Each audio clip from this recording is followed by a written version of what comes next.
करें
మొన్న 60 ఫ్యామిలీకి ఇచ్చాం.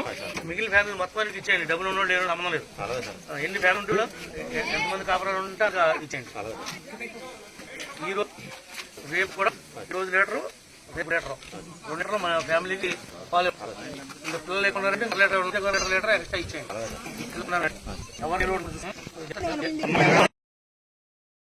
మనం మీకు వంట చేసుకుంటారే ఇబ్బంది ఉంటే మిమ్మల్ని తీసుకుని వెళ్ళి మిగిలిన నీళ్ళు దగ్గర కూడా భోజనం పెట్టే బాధ్యత మాది. వస్తానంటే కనుక ఎవరన్నా మిగిలిపోయి ఉంటే తాళాలు వేసుకుని ఎక్కడే తీసుకెళ్ళి అక్కడ క్యాంపులో పెడతాం. ఇక్కడ ఎంతమంది ఉన్నారు? ముఖ్యమంత్రి గారు, ఉప ముఖ్యమంత్రి గారు మొత్తం మంది బాధ్యత అని చెప్పారు.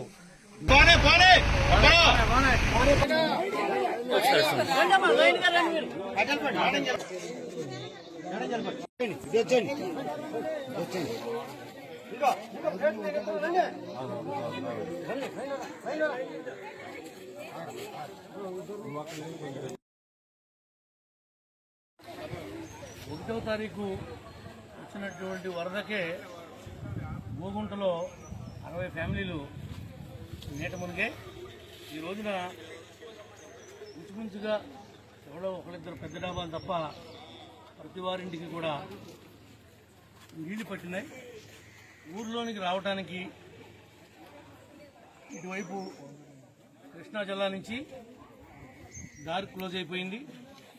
ఈ పక్కన ఉన్నటువంటి ప్రధాన రహదారి కూడా ఏదో ట్రాక్టర్ల మీద భయంగా రావడమే తప్ప రహదారి కూడా లేదు.